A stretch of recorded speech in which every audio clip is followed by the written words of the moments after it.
This is Orsi, official old guy at oldguytalkstome.com, a podcast dedicated to helping older guys create kick-ass lives for themselves and those that they love.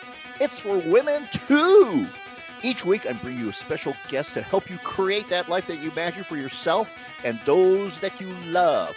We talk anti-aging medicine, personal growth, relationships, and sex, vices, and other topics that many don't want to talk about but need to. Just because you're getting older doesn't mean you have to be old. Also, if you want to know 3 ways to get laid more frequently without begging, go to oldguytalks.com and opt in. When you do, you're going to get my informative video on 3 simple things you can do to get laid more frequently without begging, so you don't have to turn in your man card. And ladies, you may want your man to know these things, because I think you'll like it too. Additionally, you'll be notified weekly when a new podcast episode is ready for you to consume. Periodically, I will share with you other stuff that will help you create that life that you want for yourself and those that are important to you. Don't want to miss anything? Be sure to subscribe, share, and review this podcast. This is part 2 of my interview with Todd White, founder and CEO of Dry Farm Wines, where we discuss what makes the wines that he sells, well, it makes them so special because they're organic, grown naturally, and have no additives. And be sure to use the link oldguytalks.com/dryfarms to order your wine. You'll be glad you did. That's absolutely true. So I'm going to switch gears here, and so we're going to talk about probably what a lot of people thought about. Hey, I thought this was going to be a show about wine, which it is. Now we get that, and I will tell you that I find your story fascinating. I find the company culture that you've created fascinating, and it works as you said, because you pick the right people and put them into a system and a company culture that works with their strong skill sets. And I think that's absolutely incredible. It's an incredible story. So next thing I go is I first of all, I want to thank you for the wine that I got. I got a couple of bottles of wine. And for those of you who can't see this, you got this magazine that you put out. I got this thing. Folks, for those of you listening, this is like, I would say 18 inches by 2.5 feet, and it's a wine magazine, and they got something here written in French, which I don't understand, even though I did take 1 year of high school French. Matter taste and all sorts of stuff about cheeses, growing regions, and things like that. It's really pretty cool. It's very cool. The only thing, Todd, I'm going to tell you, the only thing is because I'm old, I would have preferred a little larger font. Yeah, I hear you, brother. Even with my glasses, even though it's a new prescription, but that's, when you have young people doing stuff for you, they don't care about font size. So nice. It's only when you start getting older. So I want to talk about your wines here, and so a couple of things when you look at the bottle here, there's a couple of things is that you list the alcohol concentration. We're going to get into that. The place where the grapes come from. And also there is a lab testing, got a little emoji here with test tubes and something going into the thing and measure the residual sugar. So it's a very unique label that's on the wine, because when you look at the traditional label, that's certainly not what's there. But why should we drink wine?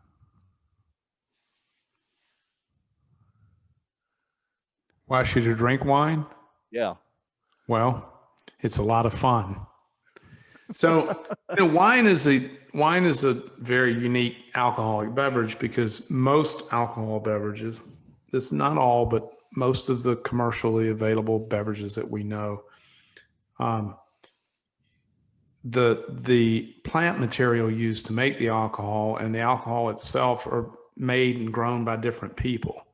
When you have a small family farm and natural wines, which what we sell and drink, and I'll describe what a natural wine is in a moment, but it's this very unique relationship. The farmer who prunes the vines and takes care of the earth and cultivates living soils that these organic vines live in that are irrigation free. And so there's a very intentional process of farming that allows one to grow a natural wine.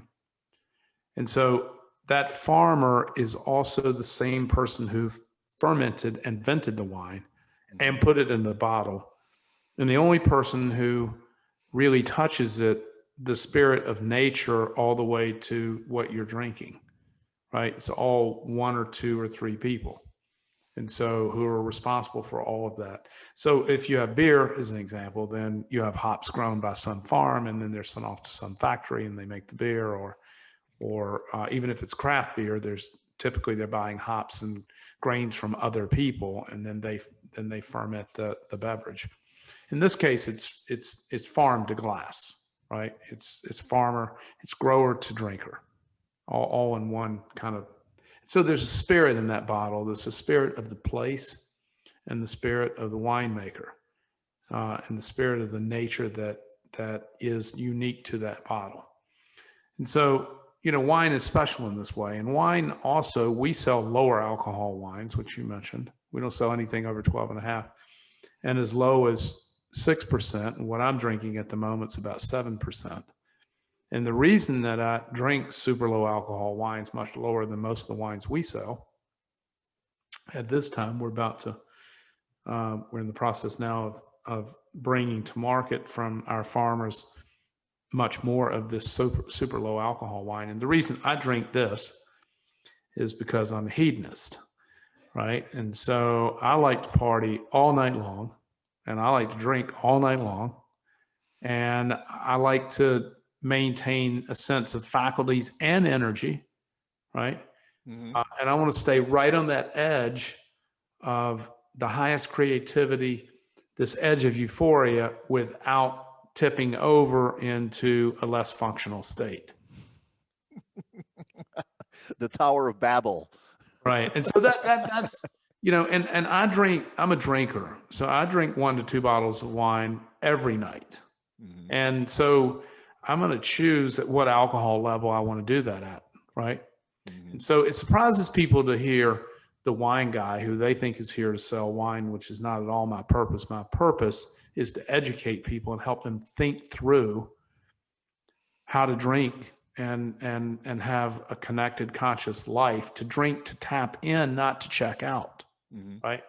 And so you'll lead, if you want to drink the best wines that are naturally made and are additive free and lower alcohol, once you figure that out, how much better that works, you're going to buy them from us anyway, because we're the only place to get that, right?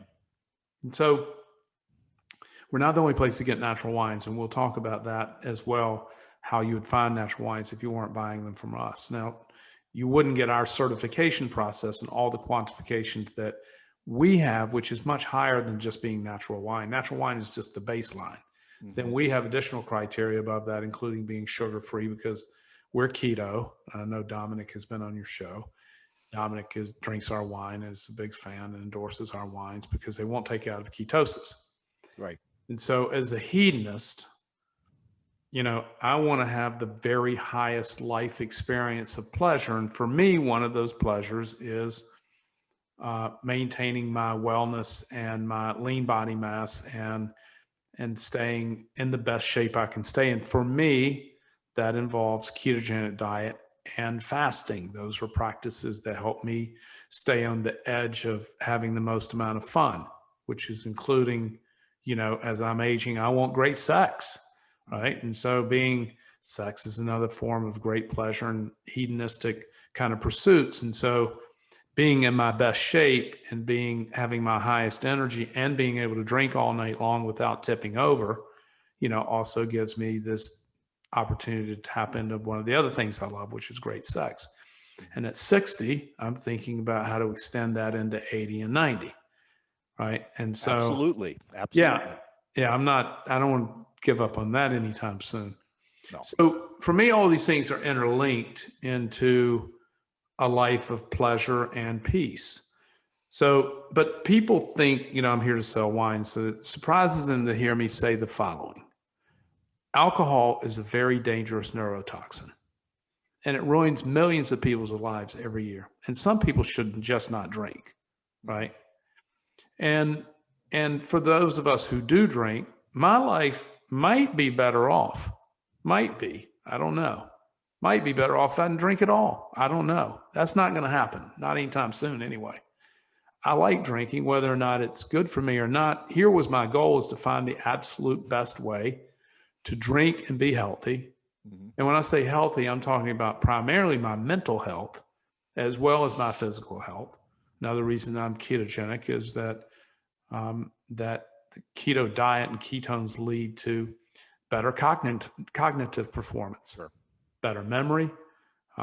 It's thought to be helpful in the delay of dementia or onset of Alzheimer's. So there's a lot of emerging, and Dominic D'Agostino is at the front edge of all this research and is the best known ketogenic scientist in the world because he's done the most amount of press, and he does podcasts, and he's out on the public circuit. Most ketogenic researchers are not. A few are here and there, but Dominic's been the most prolific. And so he's the best known, and he's, revered by people like Tim Ferriss and other big podcasters who, have gotten Dominic in front of tens of millions of people. And that's been very helpful to educate people about the ketogenic diet. But so, alcohol is best taken in small doses if you want to have kind of the optimal experience. And what wine does do that's very positive, what alcohol does do is it lowers our window of vulnerability. In the right doses, you get too much, we've lost the concept.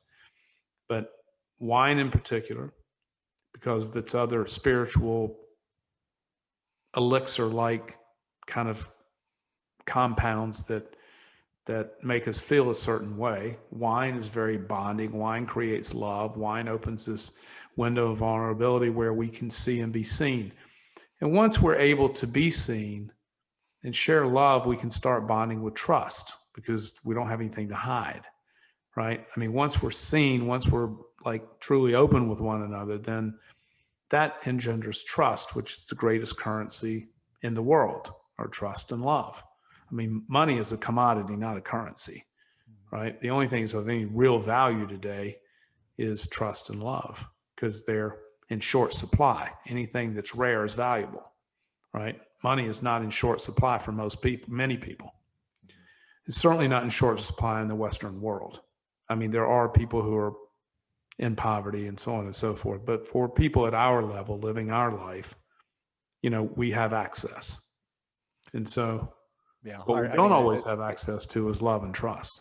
Yeah, I think people, our level of wants is pretty high, and they're often misinterpreted as needs. Did you know that there are 76 additives that have been approved by the FDA that can be added to wines? You want a wine with shit in it that may not be good for you? Well, there is an option for wines that have been produced naturally, organically, that have been tested, that have no sugar.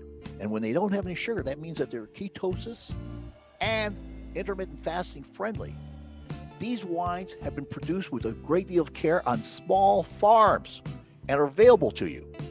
How do you get them? Find out by going to www.oldguytalks.com/dry farms. Dry farms, all one word with an S, and find out more. And with your initial order, you can get a bottle for 1 penny. That's right, a bottle for 1 penny. And they taste great. They taste great. Don't wait, don't hesitate, don't procrastinate. Get those wines now to those needs. Right. So anyway,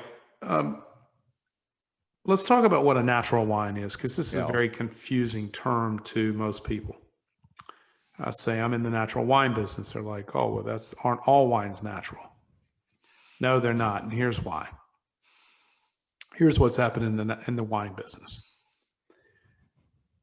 There's been the same thing that's happened in the food business. There's been massive corporate consolidation over the last 50 years. That's resulted in a handful of people making most all the wine that you see. Now, they don't want you to know that. Mm-hmm. So they hide behind thousands of brands and labels.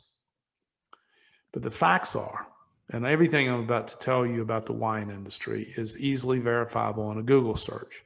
I'm not making this up. It's not my opinion. These are just the facts. 52% of all the wines made in the United States are made by just 3 giant companies. The top 30 companies in the United States, wine manufacturers, make over 70% of US wines.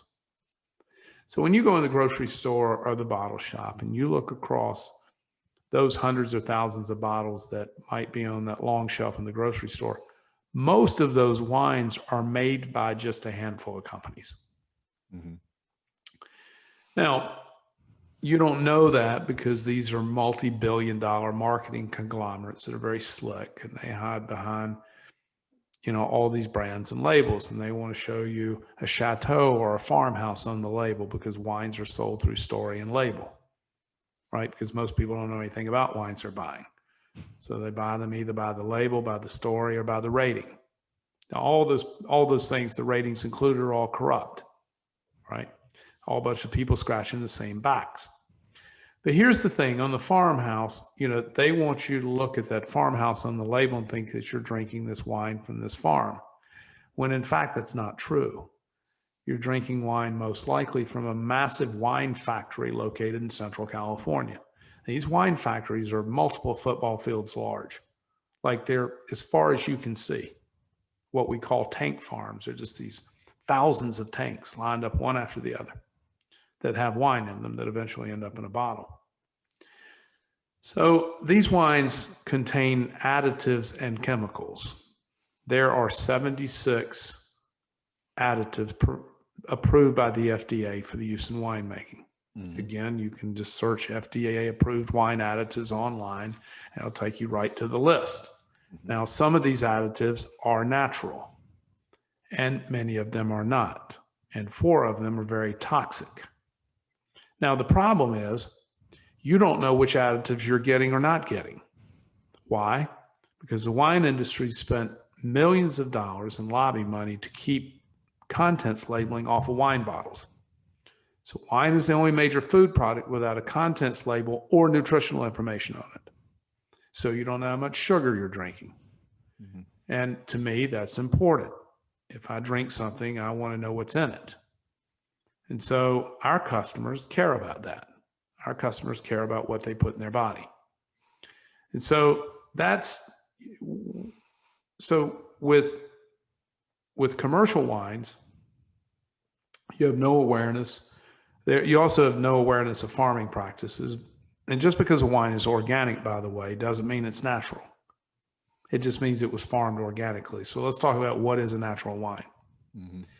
Now, let me start by saying that there's no international certification or any country certification for natural wines.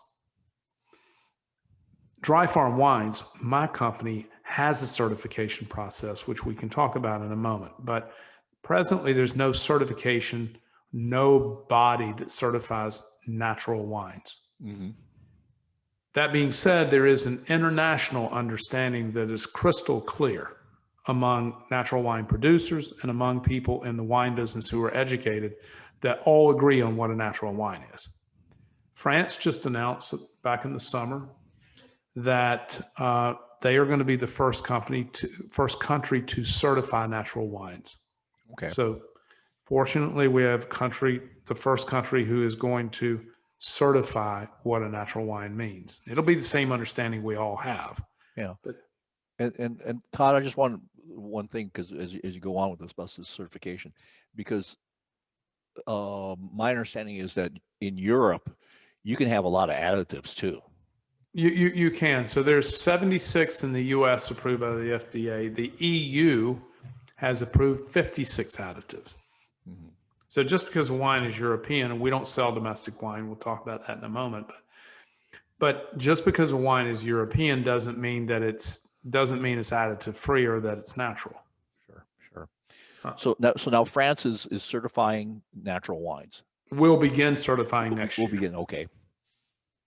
But again, there's an international, very clear understanding of what a natural wine is among people in the business. Okay. And consumers don't know, right? But here's what a natural wine means. A natural wine is always organically or biodynamically farmed. Biodynamic farming is an advanced prescriptive form of organic farming. So it's either biodynamic or organic. Number two, natural wines are always fermented with indigenous wild native yeast. What does that mean?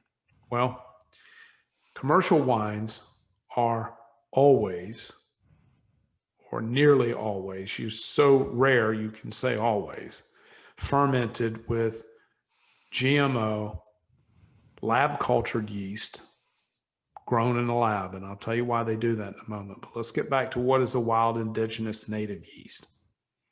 So every grape berry in the world, every wine grape berry at harvest, has a white waxy film on the outside of the berry.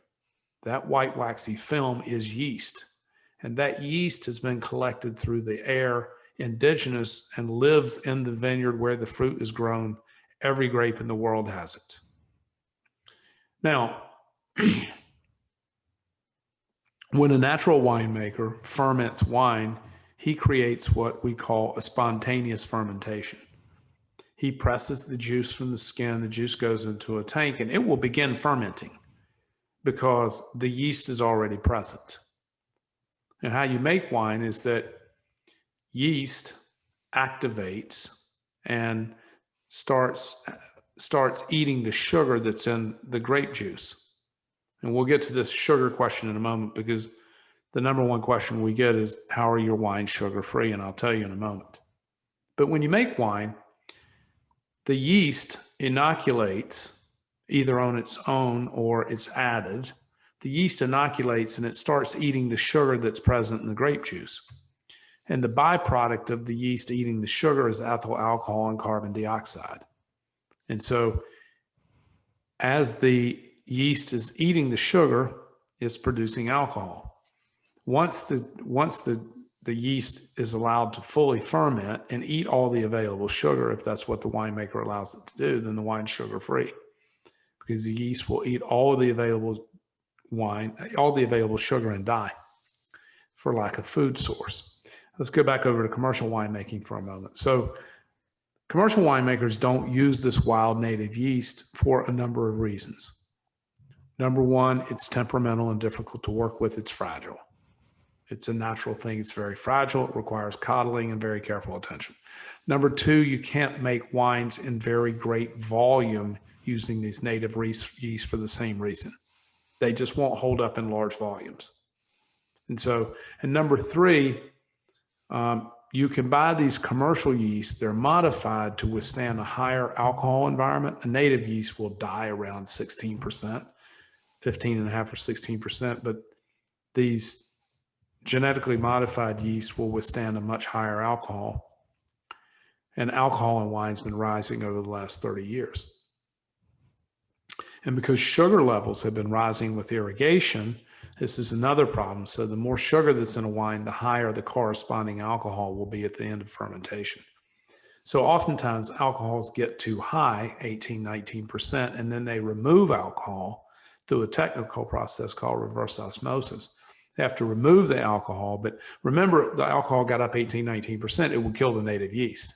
Mm-hmm. And so these modified yeast will withstand a high alcohol environment. And these yeast companies that are selling these commercial yeast, they advertise all this. They'll say withstand alcohol up to 19%. The other thing in the modified yeast that you get is that you can buy it in flavor profiles. Just like a sourdough has a flavor profile, and different sourdough yeast, different mother yeast have different flavors. Sourdough is kind of the big buzz right now. Everybody made sourdough at home. Well, where you got your mother from and the complexity of the yeast has a lot to do with how the bread tastes, right? And so same thing in the yeast that you're using to make wine. So you can buy flavor profiles. Let me give you an example. Let's say you're growing an industrial farmed poor grape quality in Central Valley of California, and you want it to taste like it's from the Mediterranean or from Italy. They have a yeast for that. right? And so you can buy them in flavor profiles. You can buy them in these sturdy formats where they'll withstand these high alcohol environments. That's the reason that they're used, and you can make wine in large volumes with them pretty easily without the risk of broken fermentation. So anyway, and then number 3, natural wines are additive free. They don't contain any of the 76 additives that are permitted in winemaking, or the 56 in Europe. And so they also taste better as a result. So organic and biodynamic farming, native yeast fermentation, and the lack of additives, they taste better. As you can probably tell, they're lighter, they're fresher, they're lower alcohol, so they are more fruit friendly. So that's the difference between a commercial wine. So here's what's happening. How are wines sugar free? This is probably the single question we get, because most of our customers are health focused and they're trying to avoid sugar or cut back on their sugar. So remember, if a wine is allowed to fully ferment, then the wine will be sugar free, because the yeast ate all the available sugar. But what's happening in commercial wines, there's a little device that goes down in the tank that measures the exact amount of sugar that's in the wine at any time during fermentation.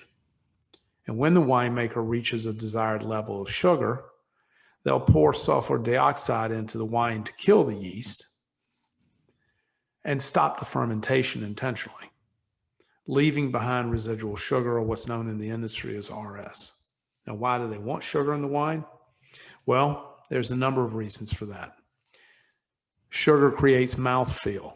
Sugar creates a long finish. When you drink that wine of ours that you're drinking right now, you won't get a long finish because there's no sugar in it. It just breaks off dry, right? And so they're pursuing long finishes. They are looking for this mouthfeel. Also, sugar creates a denser wine, as does higher alcohol. Higher alcohol creates a denser wine. And so the more dense a wine it is, this helps to satisfy the dead American palate, because most Americans are eating a lot of processed food and a lot of sugar, and their palate's been killed, right? And so years of palate abuse. And so they need a rich, big, fruit bomb, high alcohol wine to sort of cut through and wake up that palate.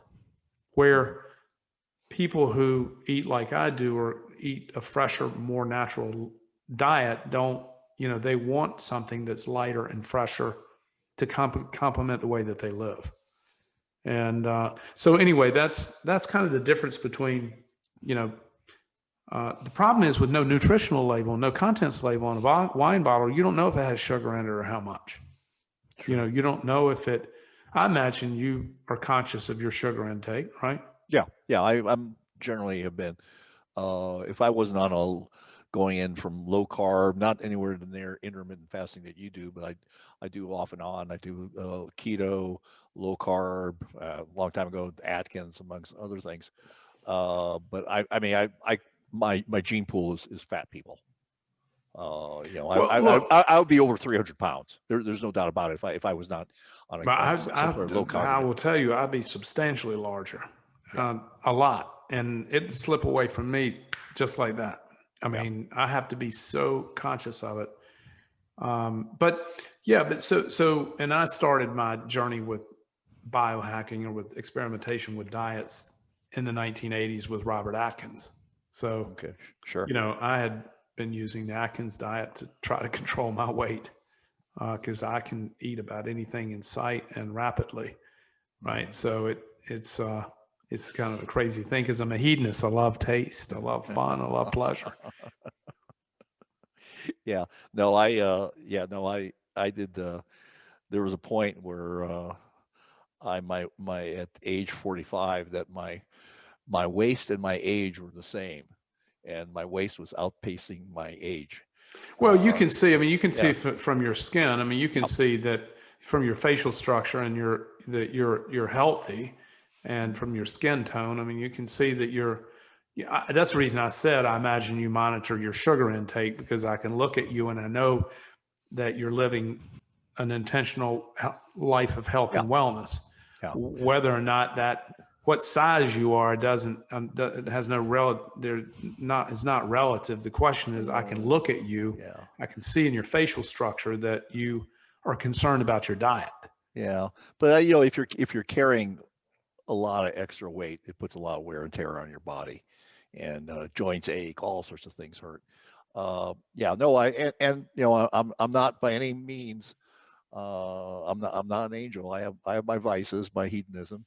I got plenty of it too, brother. Let me tell you. I mean, I was going to be smoking a cigar, but we have a storm coming. Oh in. Yeah. So I forgot about so, your cigar thing. Yeah, I was going to be smoking a cigar, but there's a storm coming in, and I don't smoke in the house because, well, it would be weeks or months before we get the smell out of one cigar. Yeah, exactly. Your wife wouldn't be too happy about that, right? Yeah, no, she's gracious about letting me smoke it in my man cave outside, but nice. But it's pretty good.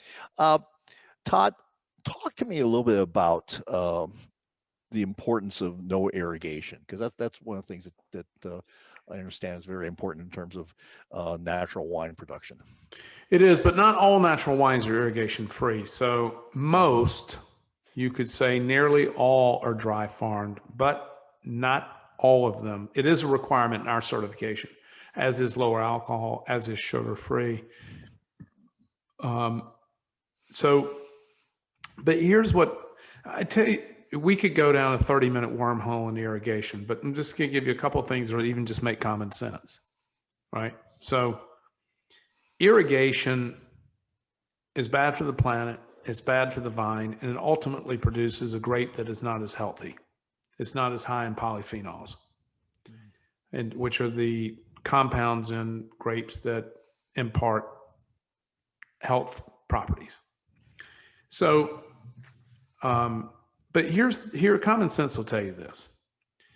When you irrigate a grapevine, it has a root structure that's about 3 feet deep and about 3 or 4 feet in diameter, because it gets all of its water from a little tube just above the trunk. An unirrigated grapevine at maturity can have roots that span 30 or 40 feet deep, because that grape is struggling, that vine is struggling to go and find nutrition. Because see, when a vine's irrigated, it also gets its nutrition from the same tube. It gets liquid nitrogen. And so an unirrigated grapevine has these millions of capillary, tiny hair-like roots that are searching to break apart soil and rock in the search for trace amounts of water and nutrients, which is why unirrigated grapevines taste better and have more minerality, right? Because the vine itself is feeding on more minerals. Now, why do you irrigate a grapevine? Well, over 99% of U.S. vineyards are irrigated. In most of Europe, it's illegal to irrigate a grapevine. Not all, but most. And so, because Europeans who've been growing wine for more than 3,000 years know what we know. The moment you irrigate a grapevine, you fundamentally and physiologically change the quality of the fruit. And the quality of the fruit is the greatest determinant as to the quality of the wine. More character in the fruit, more character in the wine. So irrigation is cheaper to farm, much cheaper, much easier, much less risk. Irrigation also importantly creates heavier fruit. Common sense will tell you this. If a wine berry is filled with water, it's going to weigh more than one that is not. Fruit is sold by the ton. So the more the fruit weighs, the more it sells for, which is why irrigation is so widely used in the United States, for those two reasons. It's cheaper, easier, and causes the fruit to weigh more.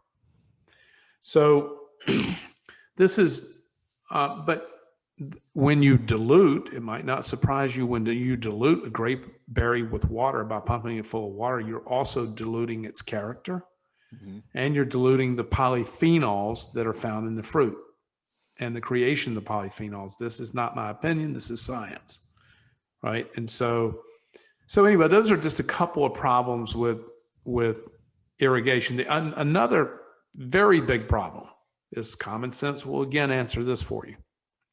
Another big problem with irrigation is that the fruit has to be harvested at higher sugar levels in order to develop proper flavor.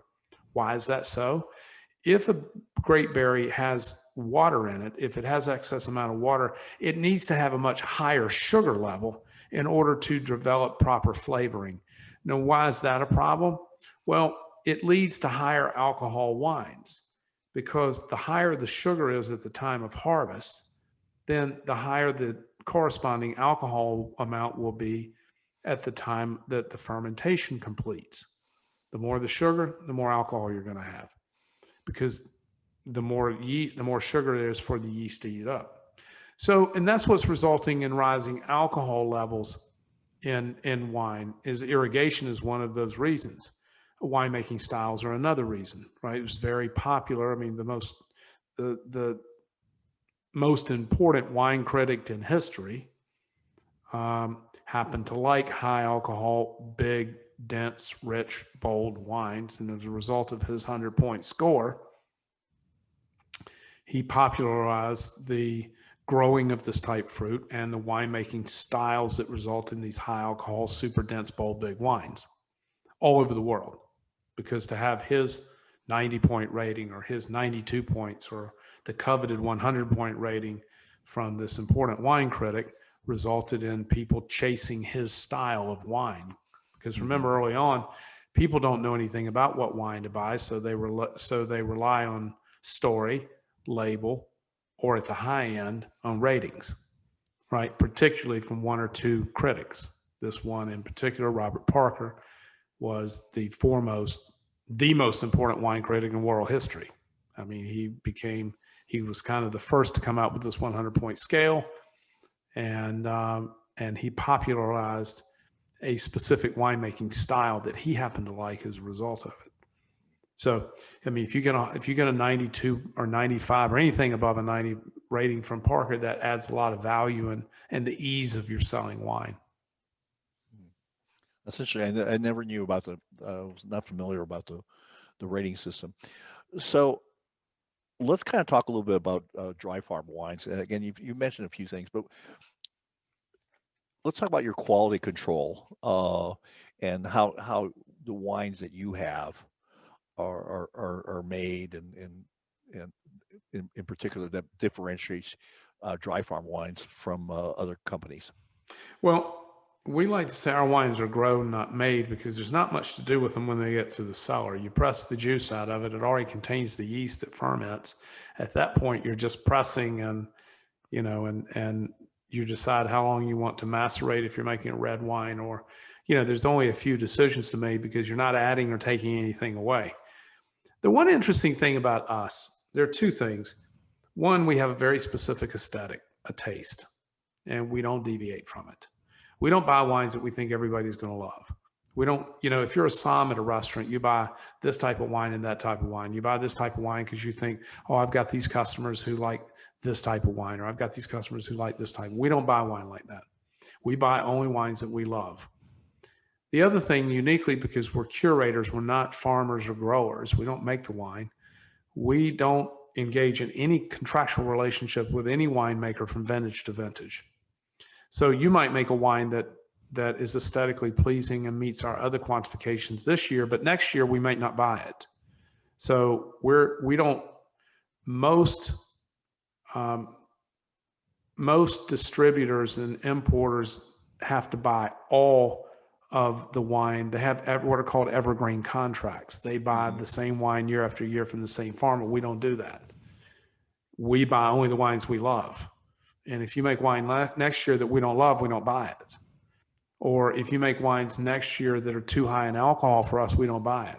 Or if you make wines next year that contain more sugar than we allow, which we have a very strict sugar-free standard, if you have, which is less than 1 gram per liter, which statistically and under the law is sugar-free. But if your wine is over 1 gram per liter, technically it can still be sugar-free, but it won't qualify for our criteria. We won't buy it.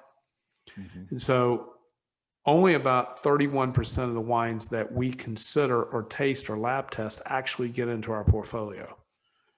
Nearly 70% are rejected either for taste or for lab results. And so we have a very, very narrow window of wines that we allow into our portfolio year over year. And again, we might sell a farmer's wine this year, and next year we don't pick it up. Maybe the next year we pick it up again because he's gotten back into our lane. So, and again, we don't buy wines that we think other people will like. We've always had this standard of, we're going to buy wines that we love. And if you happen to love our palate, and fortunately there are hundreds of thousands of people who do, if you happen to love our palate, then we're the right curator for you. If you don't, then, we don't sell these other types of wines. We don't have wines that, we're not trying to appeal to everybody. We're trying to appeal to people who care about what we care about and who like the taste of things the way we like it. Fortunately, there are a few million people of those, and a few 100,000 of them are our customers. And so, which is a terrific thing. And so that's sort of how we approach it and how we think about it. Okay.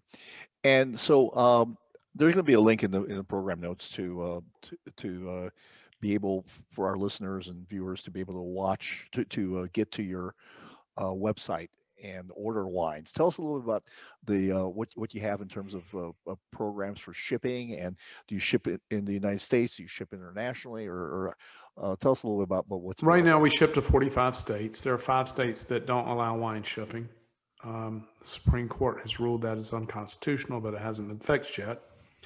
There are 5 states where it's illegal to ship wine to. We don't ship to those 5 states. Most of those 5 states are sort of not states that we would ship to anyway, or ship a lot of wine, right? They're not where people who care about the things we care about live. Mm-hmm. But anyway, we do not yet ship internationally.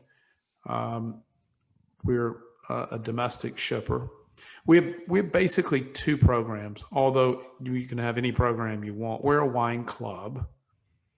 Now, if you sign up to our email list, when you go to our website, and you'll get a pop-up, or you can go down to the bottom of the page and sign up for our email list. If you're on our email list, you'll see twice a month special promotions that are not subscription related. But if you just go to our website, all you can do is subscribe to our wine club. Yeah. And the reason we do that is because we want to help regular wine drinkers, because I'm a regular drinker and I'm the one who needs the most amount of help. Regular wine drinkers want a regular shipment, right? So they don't run out of wine. So that would be a tragedy. Yeah, it would be. It's not something that ever happens at my house, you can be sure. It didn't happen at my house before I was in the wine business. So yes. We were on lockdown, and we had to actually order out. We were actually in New York City on lockdown, and we actually had to order in wine and liquor. Sure, of course. we ran out. Of course, you don't want to run out. So anyway, we have basically 2 programs: a 6-bottle box and a 12-bottle box on any frequency you want. Most of our customers are on a monthly or bi-monthly subscription, but some are weekly, some are quarterly, some are twice a year, but most are monthly or every other month. But you can customize any subscription you want. You can cancel anytime you want. 16% of people order and cancel on the same day they order from us. And why are they doing that? Because they want to get a sample box. We don't sell sample boxes. So they just like, oh, well, I'll just order and cancel on the same day. Great. We don't make canceling difficult at all. In fact, we make it super simple, right? We have an account portal that is very straightforward. When a customer signs up, they have an account portal where they can change their shipping address, delay a shipment, stop a shipment, hold a shipment, cancel their subscription, all with one click of the mouse. We don't make this difficult. I just got ballyhooed into a subscription the other day for something I bought online. They signed me up for their subscription. I didn't even realize it, which doesn't happen with us. And then when I went to cancel it, because I didn't want the subscription, ended up getting the product, wasn't impressed. Decided I want this. When I went to cancel it, it was so much work for me to actually get through the cancellation process. I nearly gave up.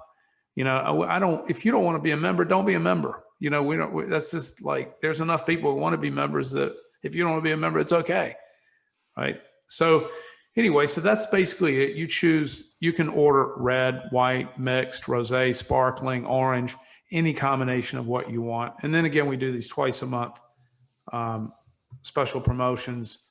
Our next one coming up next week is on a biodynamic equinox box that are all biodynamic wines, and it's around an equinox theme. Now you have an orange wine too. We had orange promo that went out only to a select group because we can't get much of it. And so it only went to our top customers. It went out yesterday. It sold out in the same day because we just can't get much of it. And people are so interested in it. Orange wine is not made with oranges. Orange wine is a white wine that has had skin contact, and it creates usually an amber or orange-like color to the wine and a lot of interesting flavors. So skin contact, what does that mean? In the last winemaking lesson of the day, skin contact is how red wines get their color and tannic structure and the increase in polyphenols over white wines. So when you make red wine, you press the juice off, juice goes into a tank, and then you take the skins and the seeds and some stems that were pressed off, and you put those in the tank. And so that's how red wine gets its color and tannic structure, is contact with the skin. When you make white wine, it doesn't have any skin contact. It's just free run juice. So you press the juice from the skins, the juice goes into a tank to ferment, and you throw the skins away. An orange wine is when you take white wine and then you introduce the skins into the tank for a limited period of time. And that's what creates these interesting flavors that are very different than white wine, much more complex and tannic. And then also it creates a slightly different color, usually anything from kind of a lemonade color down to an orange, an actual very orange wine. Depends upon the grape and the fermentation time, maceration time, how long the skin stayed in contact with the juice, and so on and so forth. But that's an orange wine. Orange wine is white wine with skin contact. They're also known as they're also known in some places as skin contact whites. We call them orange because in the natural wine world, that's the most typically used name for these skin contact white wines. Okay.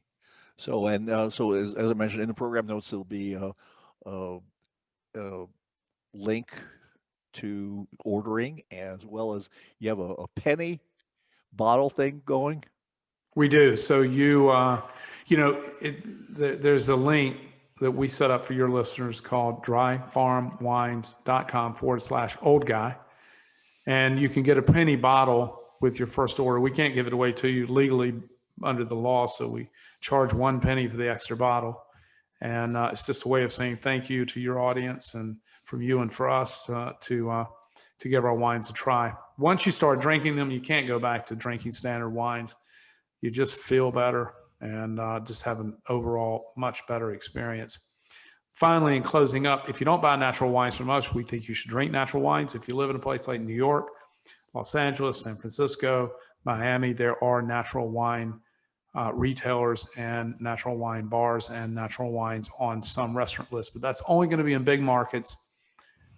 You can find those through a smartphone app called Raisin, and Raisin is a map-based directory of natural wine retailers, bars, and restaurants that serve natural wines.